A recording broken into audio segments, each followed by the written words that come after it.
live. All right. Well, welcome everybody live to the GSFE Admins podcast, a podcast by and for Google for Education admins. My name is Lance Lennon. I'm the technology director for the Eagle Grove Community School District. Carl, you were supposed to be next. Right on. I am. Yeah, right. Sorry, we screwed it up. Carl Hare, director of delivery. There's no we. For Amplified IT. I'm Chad Ferricks, Director of Technology for Adel DeSoto Minboard Schools in Iowa. All right, so welcome to the GSFE Admins podcast. This is what we're going to call the pandemic episode. So we are in the midst, as everybody, I think, unless you've really been living under a rock, worldwide, kind of things are changing for us thanks to COVID-19.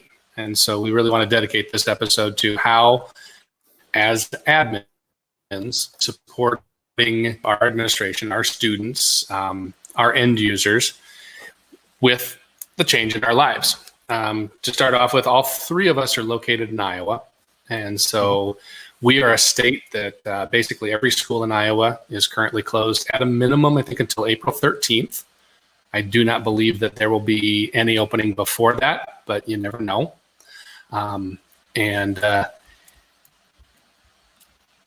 We're not a shelter-in-place state, so we're still currently kind of open for business and things are going on. We're asked to socially distance ourselves, but I think other people that are listening probably are dealing with something very different. If you're in Chicago, Wisconsin, New York, California, if you're in Italy, if you're in any country where they're actually locking you down, you are living an entirely different life. So what are some things you've noticed right away? What has changed in your life, Chad? Well, I'm no longer going to work. I work from right here. So that's a little different.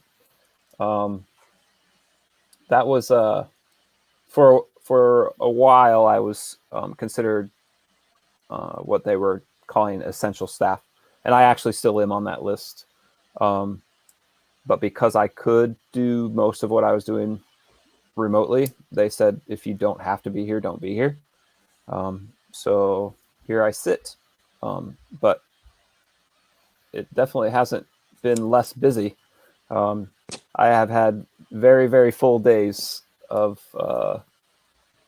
scrambling. We'll just say that right now. How about you, Carl? Well, no, so the work from home part really hasn't changed a whole lot, other than I have an office mate now. My wife works for the university here in Ames, and they sent all staff or most staff home that could work from home. So I'm sharing my office. She sits on the other side of the monitors here. And then obviously, no, she went out for a run, trying to enjoy the nice weather that we're finally having. So people don't go stir crazy. Speaking of quarantine, did you see the guy from Italy who ran a marathon on his deck? Yeah, it's just back and forth. Yep. Just over a couple of meters in space. A 7-meter deck, 7 meters at a time. He ran a full marathon. So nuts. But really, the really big thing that's changed, is having the kids home. I'm pretty lucky that my kids are all teens and tweens, so they're pretty well self-directed, that sort of stuff. Now, if school goes completely virtual for the rest of the year, where I need them to do some actual lessons and that sort of stuff during the day, that's going to be a little different. Trying to make sure that they stay on top of that as best I can. But it's been really interesting seeing how different schools all around the country that we work with react and deal with this situation. But definitely some really bizarre things on a personal level. Going to a grocery store and seeing empty toilet paper roll. Seriously, stop hoarding the toilet paper. Completely nuts. It's definitely crazy. I wish they could diagnose how that started. Yeah, I'd like to see the analytics on that. Whose idea? Whose idea was it to start hoarding? Legitimately, so I saw an article where they talked to some psychologists about this very thing. And initially, when this started and people started to hoard toilet paper, our brains are wired to try to do something, right? We don't know what to do. We have all this anxiety. So I'm going to try to control something. So I'm going to hoard this one thing. And then when one person sees another person with a cart full of toilet paper, oh my goodness, I got to buy toilet paper too. And next thing you know, you can't buy toilet paper unless you stand in line at the grocery store before they open. Well, yeah. So I go in to buy toilet paper because we shop weekly, and about every 2 weeks I have to buy toilet paper, and usually buy like the Holy. 12 roll pack. I don't live alone, Chad. I live with 3 women, and so I go in, to get toilet paper, and all that's left is like the 48 pack or the 2000 pack, and so you get that, and it looks like, oh my gosh, he's doing it too, and I'm like, no, that's all there is. This is not what I buy. We do have some people watching. I'm going to kill your name, and I apologize. Manation Chaber, he says, good to see everybody. So good to see you also. And Bog Patterson, we actually all know Bog. Bog came in and said hi also. So good to have you listen. We do have currently 3 people watching live. Woo. More power to you, and that's awesome. We're trying a new tool today. Yes. That's going to let us do this live in this format. So, right. So a new tool that we look. Also, Jenny Majera for Google, when she did a distance learning Meet broadcast or YouTube live broadcast, she used this tool. It's called StreamYard. There is a free one, as you may notice up here in the upper right-hand corner. It says powered by StreamYard. Other way, there you go. Chad, you got a point. You're in that corner. Hey, there it is. So we are actually, if we like the platform, we'll buy the somewhat premium edition that allows us to change our logos and the colors. But it's kind of a nice platform. We've been playing with it, looking at it. It's streaming out live, which is nice. Don't have to do any connectors into YouTube Live anymore. And then it'll automatically record. So we'll have it. And then I can pull down the audio and put it in the podcast.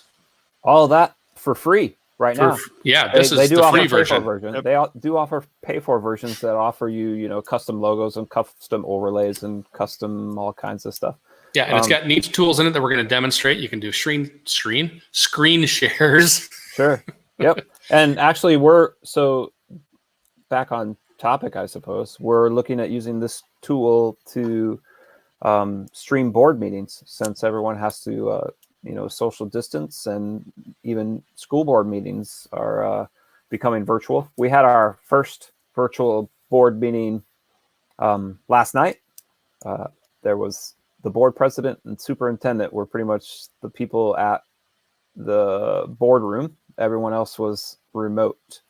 And we just utilized Google Hangout Meet for that for now, devising mechanisms to do public comment and things via Google Form, and then we call them kind of thing is, I think, how we're planning to do that. So if they want to have time in the public comment section, they would submit a Google form, and then we would call them when the time came for them to have their turn. So utilizing a tool like this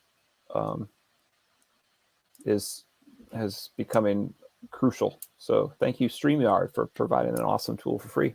Yeah. And how did you do public forum with Meet for your first board meeting this week? We didn't have it. We didn't have any. But we just published the dial-in number for the Hangout. It was an emergency board meeting. We didn't anticipate much. The agenda was 3 items: really approving the closure, approving paying the staff, and then approving the meals for children under 18. Yep, the grab and go stuff. Yep, the grab and go stuff. So it was awesome. Really a quick, fast thing. So, and we didn't anticipate much, but we did have 2 public people on the dial-in number. So that's how we did that for the first one. But moving forward, we're gonna try to broadcast them live and create the mechanism for public comment, public forum. Yeah, because one of the things, so with Google releasing the advanced Meet functionality, one of the things that isn't there yet is live streaming from Meet outside your domain, right?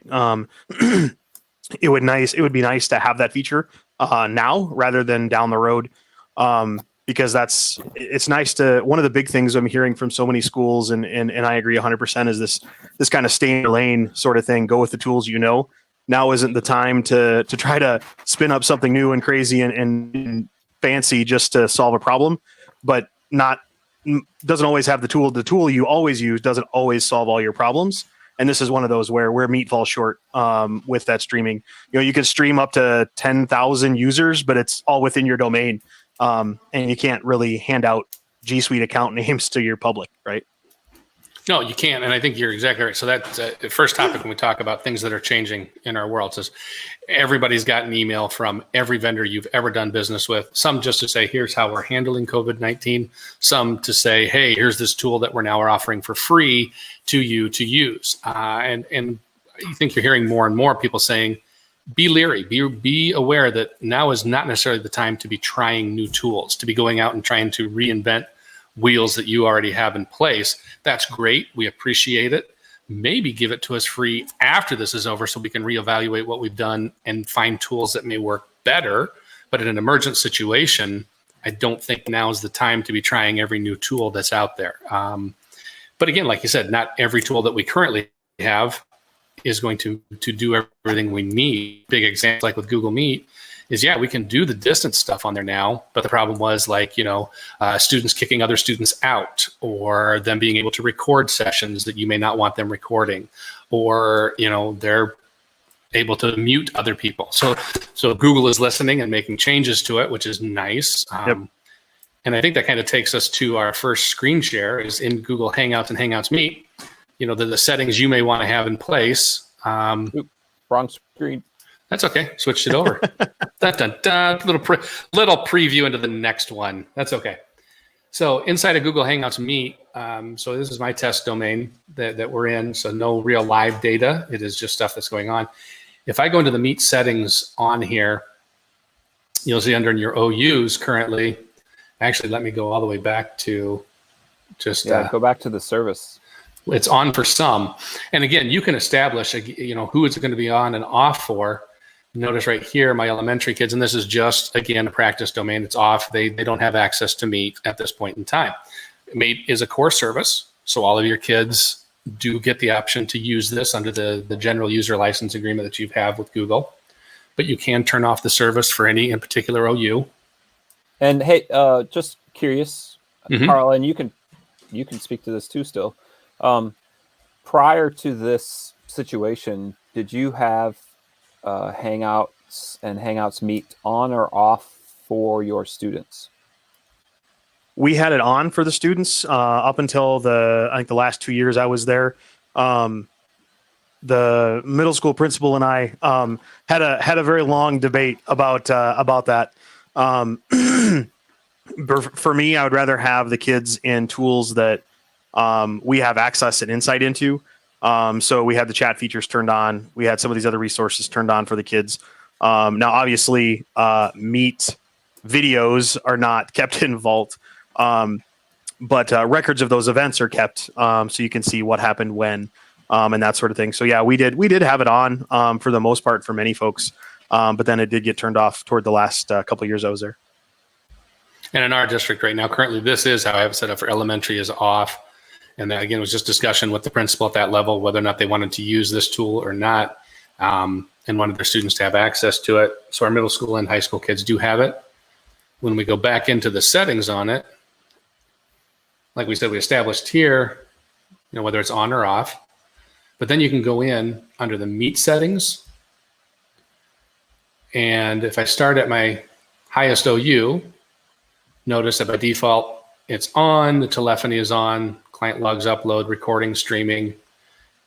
Interoperability I have off just because we're not going to tie it into anything, and I don't want to give people that ability to do so, or the false sense that is availability, so that's off. But they can do the video calling. So that's on, automatically adjust the video quality, off and on. Well, and the important one there, Lance, is the video calling. Yep, and then you'll notice. Otherwise, they can't even join a Meet. Yeah, well, no, so for my students, it's off. They can join it. Students can join a Meet with that off. Correct.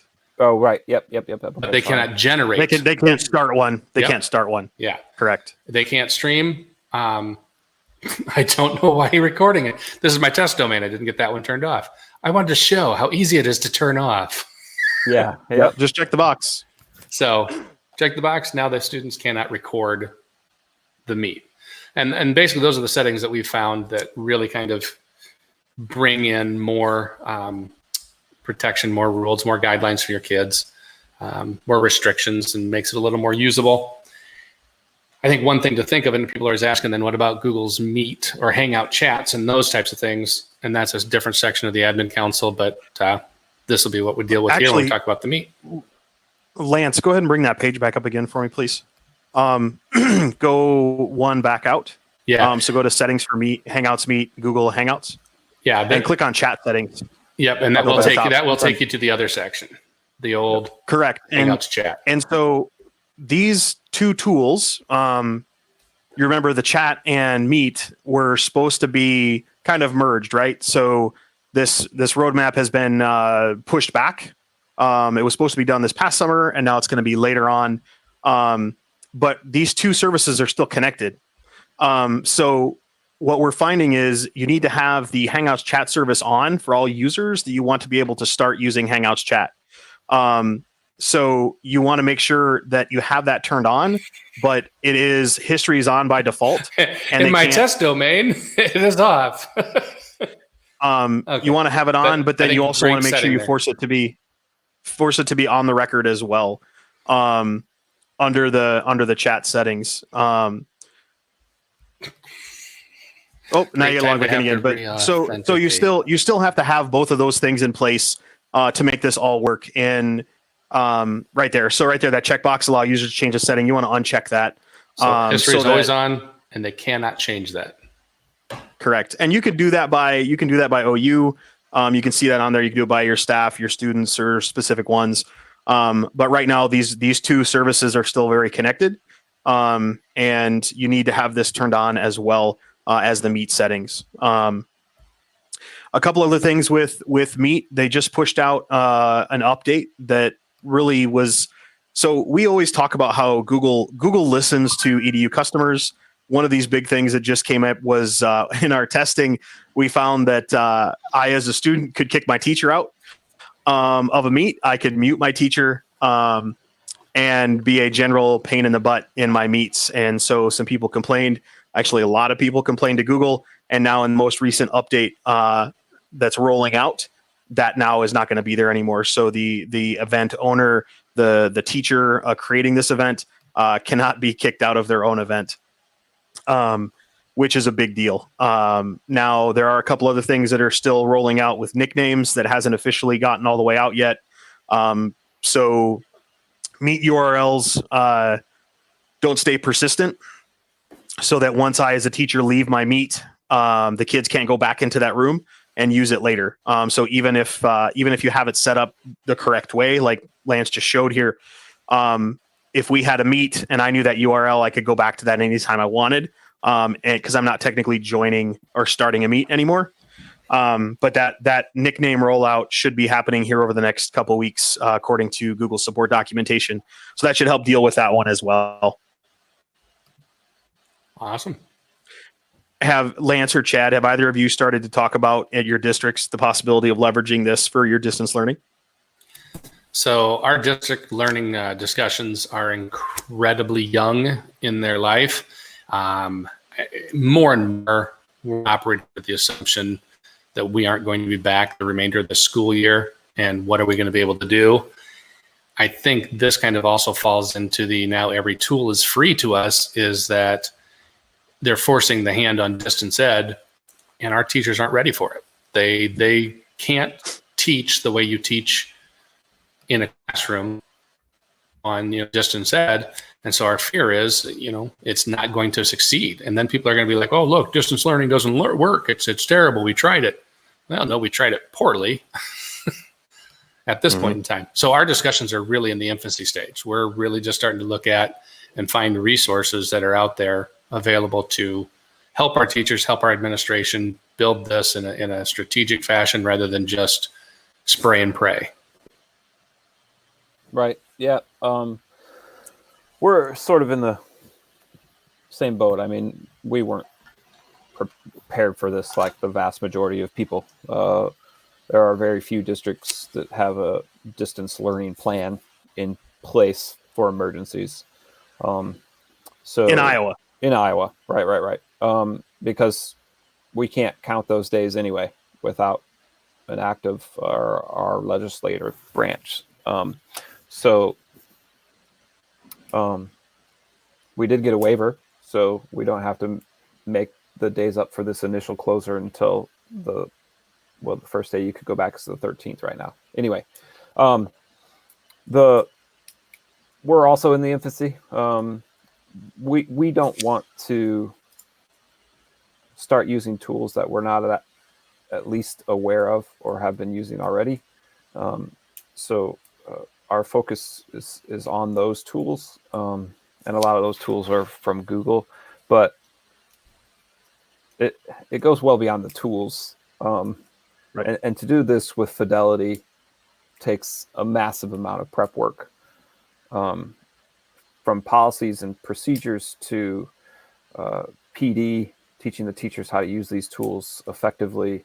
That's all going to have to be done remotely now. So the quality of this go with it worries me a lot, because I fear that people are going to get a bad taste in their mouth for distance learning because of the poorly implemented iterations of this. And it's going to hurt any sort of legitimate push for it in the future. And that I'm seriously worried about that, because I think e-learning and distance learning has a place in what we do as educators. So I really, really hope that this doesn't turn into a giant debacle and makes people hesitate to use this when appropriate in the future.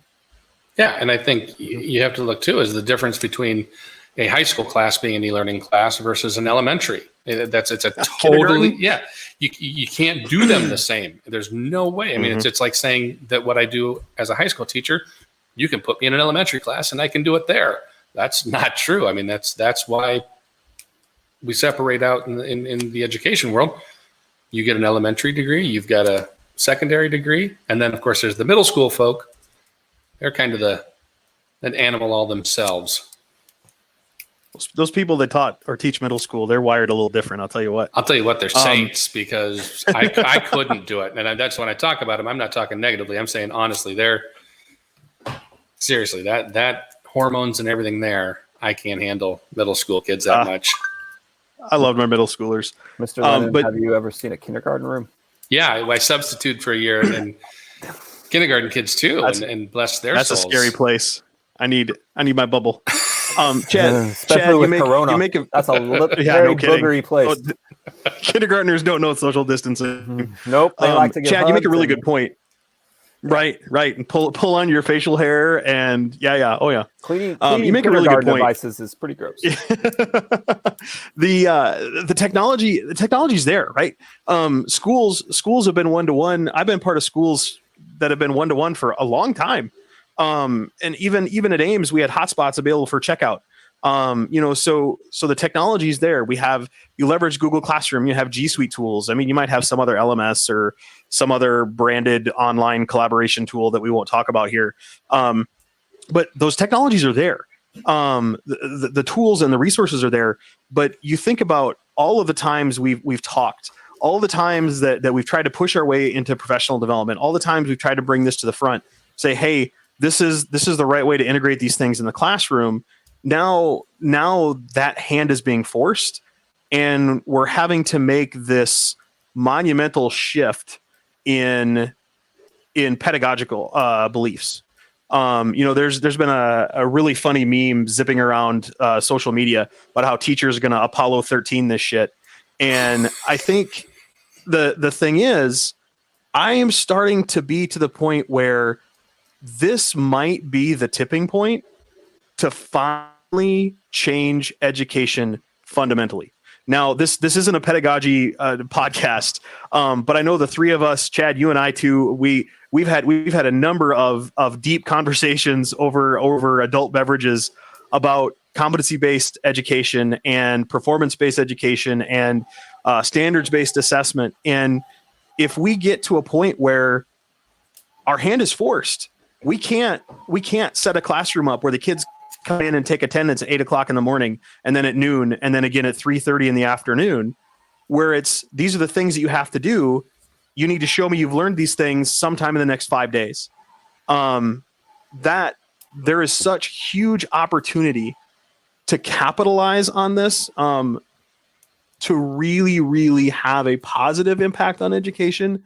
And I know we all really struggle with seeing some of the positive in some of this, but there's a huge opportunity for this to be successful as well. I'm with you, Carl, on the positive aspect. That's if anything about this excites me, it is the potential where it could be an eye-opening experience for some. But then I hear about schools that are struggling to know how to take attendance at 8:30 because their school's requiring their kid to be online from 8:30 to 3:30. They just haven't done any work in that case to know that that's not how distance learning works. You don't get to require a kid. Seat time goes out the window, or it should. Can you imagine requiring a kindergarten student to sit on a device for that long? Heck no. Some of the best advice, a group of people in, I'm struggling to remember, it's all sort of jumbling together, but a group of people in Wisconsin, I think is where I saw this, did put some work in already on this whole distance learning in emergency scenario kind of thing. And, up to an hour is all that those little kids should be learning in a distance environment on a device. So just thinking through things like that. And I mean, think about what a kindergarten room really is. There's a lot of play and socializing, and, instruction time is super limited. So they need to be little kids. So and it's not a synchronous classroom even live. Mm-hmm. I mean, you've got stations, you've got kids doing different things, and the teacher's giving instruction to a small group here and there. And looking at distance learning as, like Carl said, this synchronous world, and trying to force a synchronous world into a synchronous box, we can't do that. You have to look at it as, and I think one of the things that for me really kind of I'm seeing positive things about is the time clocks of teenagers. I mean, they aren't meant to be awake at 8 a.m. or 6 a.m. I mean, their bodies, they want to go to bed later, sleep longer.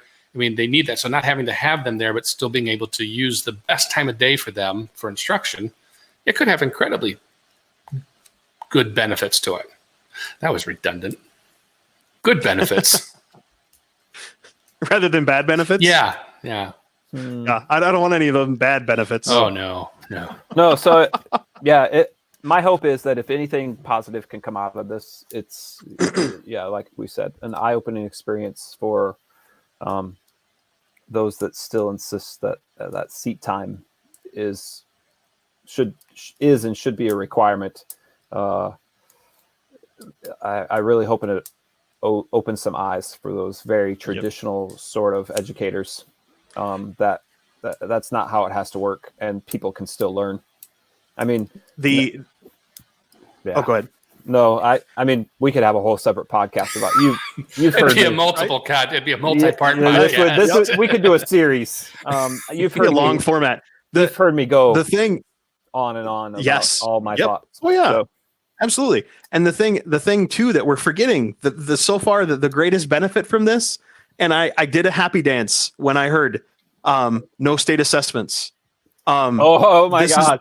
This is the first time in my life where we have not subjected kids to standardized assessments, and it took a blankety blank plague to make that happen. And oh my God, look, the world's not going to end. Well, hang on. It won't be because we skipped the assessments. It might. Yeah, right. It might, but it's not because we skipped the assessments. Yeah, that was. Now, has it been determined in Iowa that they're not going to do it? Yeah. Oh, see, I totally missed that one. Yes. I've been looking too much, I guess, at distance learning. What did they say? Suspended until further notice was the official line. So we're assuming that means they're not going to happen. But I know, like Kentucky, their waiver got accepted. And I think there was another state technically, Betsy DeVos waived it at the federal levels. Yeah. Okay. technically our testing window started just before the closure was recommended. So, Right. Pearson, We would have come back to school just Iowa in time to testing, give the sorry. tests. Yep. Iowa testing The- said testing was suspended until further notice. So we're taking The that other- as we're not going to. The other thing that's super important in all of this from a technical but also a human point of view is I know the school that my kids go to has done an amazing job of communicating to parents and people in the community. This is how we continue to support our staff. This is how we're supporting our kids. This is what's going on. This is what we know, being very open and honest with as much, at least what I'm seeing. Yeah, Patrick, you lucked out, buddy. The being open and honest about these are the things we don't know, and this is where we sit.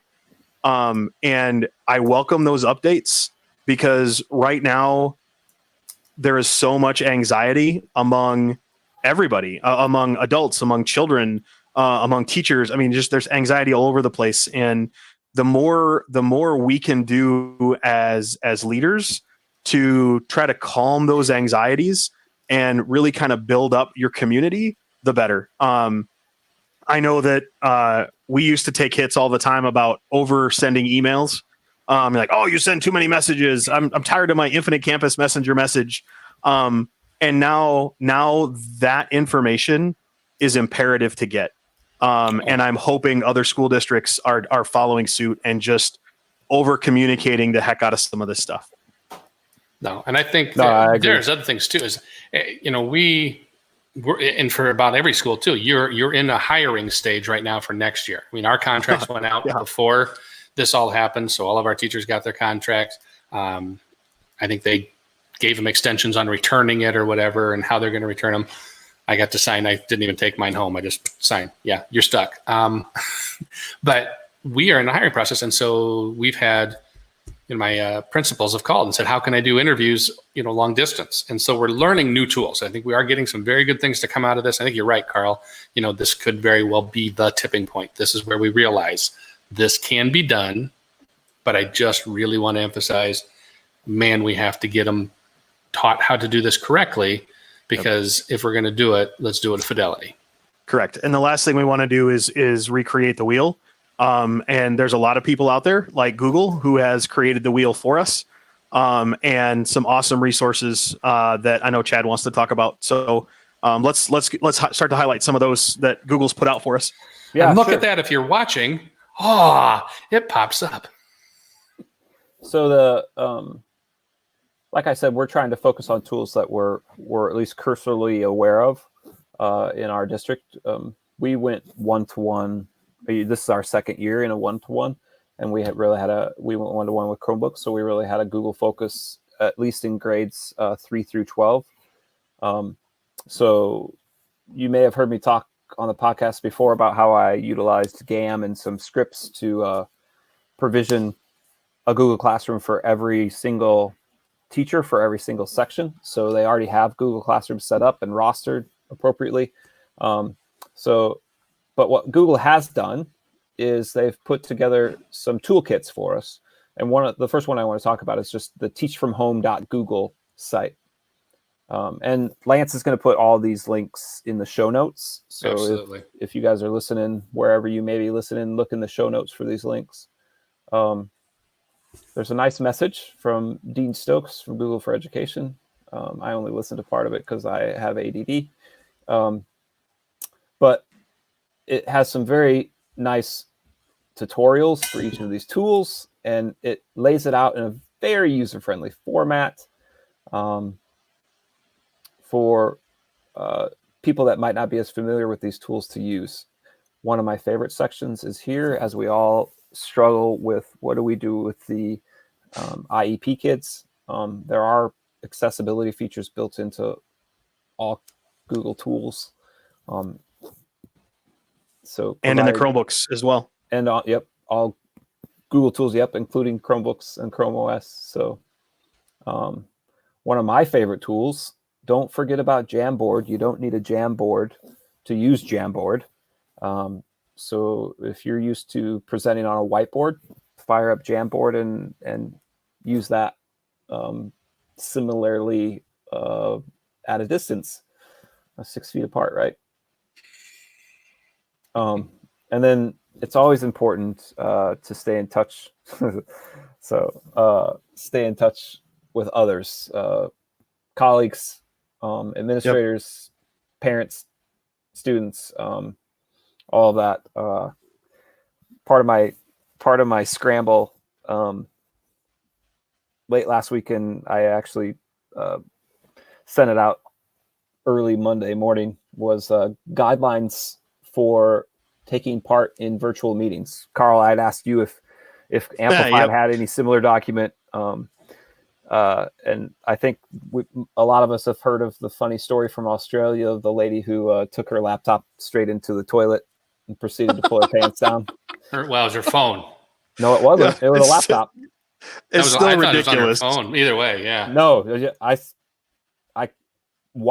while I'm searching for guidance on how to partake in a distance meeting, that popped up in my search. So I clicked the link. I'm like, oh my God. Yeah, it was her laptop. And when she finally realized, she took a swipe at it. Anyway, don't do that. That wasn't actually in my guidance, but don't take your device into the toilet. Maybe should have been number one, but no. People just don't know how to do this, right? So we need to tell them how to do it appropriately and use these tools appropriately. So Google's put together some great tutorials on how to start doing that. Can you stay there just for a second? Chad? Here? Yeah, yep, right there. Okay. So being the well tenured work from home individual that I am now, this is I've been doing it for 7 months. I know all about this. Right. The biggest thing, so as Amplified, we've transitioned to work from home for all of our staff. So everybody in the Norfolk office, they went to work from home too.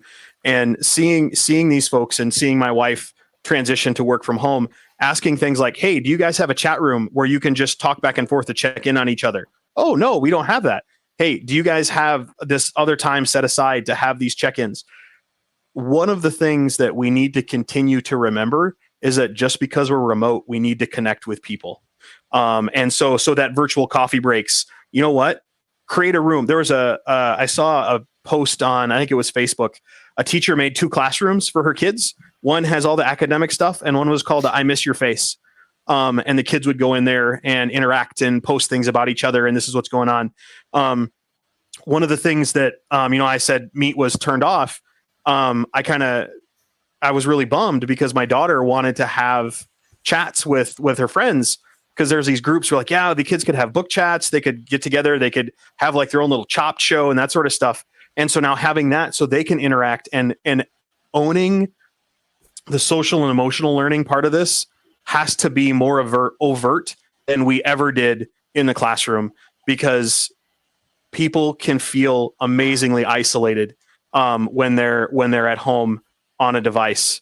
And so using things like Meet chats with rooms and having special meets the Midwest Google Summit folks, I missed it today, but we literally had basically a I Miss Your Face chat today. Just to reconnect with each other on a human level, to know, hey, how are your kids? How are things going with you? I know this is stressing you out. Just to have that level of connection, it is super, super, super important. And people forget that. So I'm gonna step off my soapbox. Let you go, Chad. No, but I think you're right on that, Carl. And my wife is an associate in a preschool classroom, and she had parents contact her and like, my kid wants to talk to you, and they went on FaceTime and were talking. And I kid you not, the 2 she talked to, their conversations were like an hour and a half, and just listening to them was hysterical. I mean, these little 5-year-olds, 4 and 5-year-olds just talking. And here's my room, and here's where I sleep. And That's awesome. But the little kids that need that, and it's important.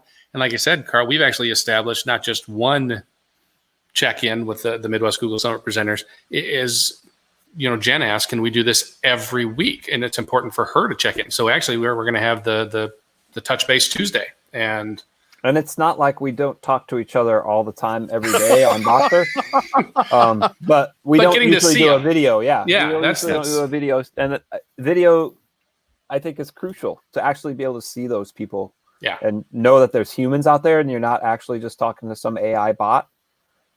Even though, as I always say, I got a face for radio. No, it's good to see those people for sure. So Indeed. continuing Indeed. on with the resources, there are some additional resources. There's another site put by Google. This URL is much longer that I'm not going to try to read, but it will be in the show notes. They're already in. I got it in the. I just updated that while you were talking. Yep.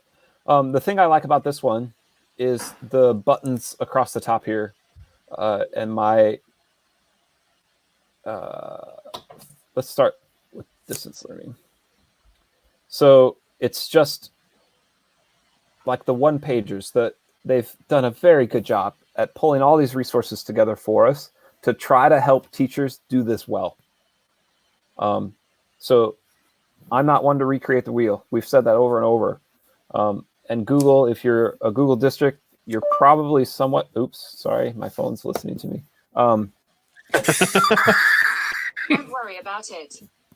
Did you hear that? Yeah. Yes. You don't have to try to redo this stuff all yourself. It's here for you to try to help you help your people do this well. And if you're listening to this podcast, you're probably at least partially a Google school. So ramping that up shouldn't be a huge issue. And they're doing a good job of. This is probably my least favorite section is the product capabilities, but the product training for those that maybe haven't been using it. I like these first day. Do you see this first day of Google Forms? This is very entry level stuff, but these are the tools that they can utilize to make this distance learning thing work great. Also, there's access to a PDF that has one thing I want to point out because I see how much time we're doing is not that section. Sorry, as I scroll, I should have clicked the link. It was the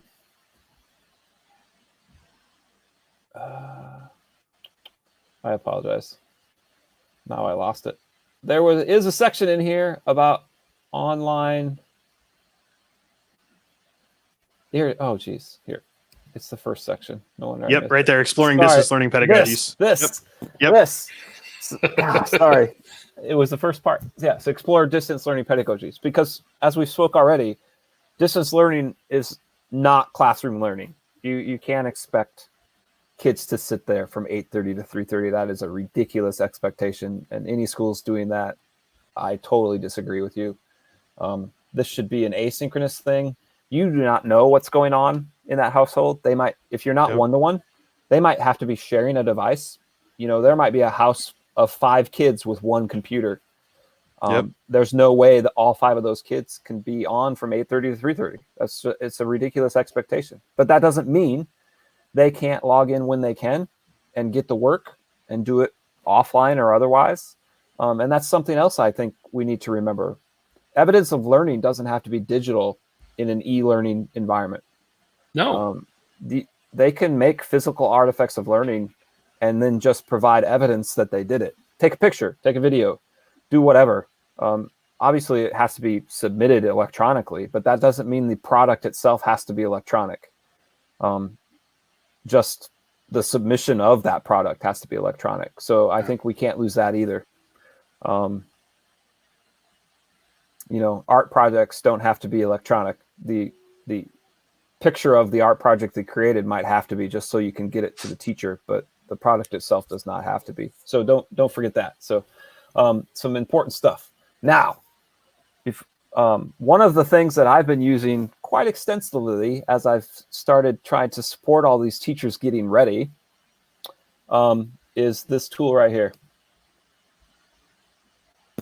Chrome Remote Desktop has proved invaluable to provide remote support. I'm actually going to switch screens here, Chad, because I'm going to go from scratch. So if you've got an individual who is because yours is already set up. Sorry. Yep. No, I think that's great. And So it just, actually, this super easy, like go ahead and go through. So this is, I say, Chad, I'm having a problem with my computer. I need your help. Yep. And I send them to the remote support tab because this is different. Yep. So the remote support, and then they simply download the button. I say, click the green circle and then add to Chrome. And they're just adding an extension to their browser. So you start at remotedesktop.google.com. on all this. Yep. I'll put this I think it's in the show notes also, down below in the description. Yeah. Or if you're listening in a podcast right now and can't see any of this, simple it's in the show install, notes. as long as your I'm on a Mac. So. As long as your staff members are admins of the machine, obviously. We've had to work through that over the phone. But if you have MDM that's accessible from the outside, you could install this for them so they could be good to go. But once that's installed, you literally click the download button, changes to a generate code button. They generate a code that's good for 30 minutes, I think. Okay, so now I'm going to generate a code, and what's it say there, Lance? It's okay, ready? 5 minutes. It 5 is minutes? 5. It's a 5 minute. Yeah. Okay. Yep. Okay. So, and they send that to me via chat, or I also set up a Google Voice account with a number that's local for them. They can text that there. Oh, as what's well. nice is once he's got that, and you want to Ooh. got yours open right now, Chad? Nope. I do. It actually works. Support. I can't see the code though; it's too small for me to read. Yep, I got it. 0978. Yep. 0524 7621. Okay, I couldn't see. Of course, anybody who's listening right now, Patrick's probably trying to get in. I'm going to get into his computer. And then I'd be more worried about Bog. it's going to ask you to accept the share. Oh, so if you're on a Mac, like many of my teachers are, you have to do this bit with the security and privacy settings. You have to allow Chrome remote access to the Basically, for your students or staff on Chrome devices. It is not this many steps. No, it's because Lance is on a dumb Mac. Okay, there you go. And now I can, because keep going to the right. No, don't mess it up. Go way over to the other side. There you go. Oh, I see. Oh, I'm running moving Lance's, the mouse. Yep, okay. So I can run Lance's screen. You totally were. You were on the system here. We don't need it messed with. But go ahead and jiggle the mouse. I take it back to the other screen as when because I can only see that one screen. Gotcha. So anyway, you can see you can't see the mouse moving, but he is actually in control. So then I can stop sharing, and then he no we're longer done. has control. I've used that more times than I can count the last few days. Bog laughed and said, "Yeah, it probably would be him." And Patrick promised to be good. So another valuable tool as we all try to figure this out, especially the Google admins that are trying to support your staff, the remotedesktop.google.com has proven invaluable to me the last few days, especially. Another way to handle that one, for me immediately, I go to a Hangout Meet chat with a room for help desk, so folks can pop into there, and you can then spin up another Meet chat with them and talk to them, and then set up the remote desktop and connect to them and get them support that way. Because that's the other big thing that as schools start to figure this out, is how do you provide remote support, right? How do you handle a help desk that isn't in the same vicinity or in the same building as the staff you're trying to support? So tools like remote desktop, tools like Google Voice that Chad's leveraging for texting, Hangouts, it'd be great if you spun up a room in Meet and had some kids in there to support each other. Set up office hours, have a kid doing office hours where they can feel useful, right? They can feel like they're part of something bigger to help their classroom out, help their kids out. Hey, Carl. So one thing we want to maybe talk about quickly and mention here in our pre-show conversations, we talked briefly about, are we going to worry about blocking the give support piece for students? So if anyone knows what the URL is for that connect button, I would appreciate knowing that as we explore. But that in this emergency situation, and we don't have to talk about this right now through this, but something some schools might want to consider doing is trying to block so kids can't give support back and forth. I want to be able to give kids support, because they're going to need it. I mean, we have a support desk for them too, all day long, every day, right? And they're going to be doing this all remotely as well. So we need to be able to provide them support just like we do our staff. If we expect them to learn remotely, we need to be able to give remote support. And this is how I plan to do it. Yeah. Yeah, and I found too, like I've had teachers call in where I didn't even have to do a remote connection, just shared my screen and Meet and showed them how to do something. Oh yeah, And sure. I've done that too. Yep, and they could share their screen. This I could just drive. So yeah, if no, move over there, move over there, move over there, go over here. Yep. Yeah, no. Some of the more complex stuff where I had to install some software and do other things. This has proven super useful. Yeah. The big thing is so we're talking about, all right, how do we block a kid from, starting up a share with another kid? How do we prevent kids from getting into other meets? How do we prevent kids from joining meets? We played so much whack-a-mole when the kids brought the devices to school. They literally have them at home 24/7. They can't go outside and play with their friends. They're going to find ways around your stuff, and you need to be okay with that. Yeah. And being able to deal with that, because it's going to happen. Really, there is no way you're going to stop them from being mischievous, because they're literally confined. What? And that's all they can do. Yeah. And as far as this give support thing, I am so not concerned. If they can run another kid's screen, I don't really care, to be honest. I probably will turn off for them the remote access URL, because then they could bypass filtering later On somebody else's machine. Yeah. Yeah. They could set up remote access on their home computer, and it would be like a VPN kind of thing, right? Yep, exactly. Yeah. So one of the things you talked about was setting up a Google Voice call or a Google Voice number to make calls. Yep. Have you done, and I'm going to share this screen here, inside of chat, have you done where you can place an actual call inside of chat?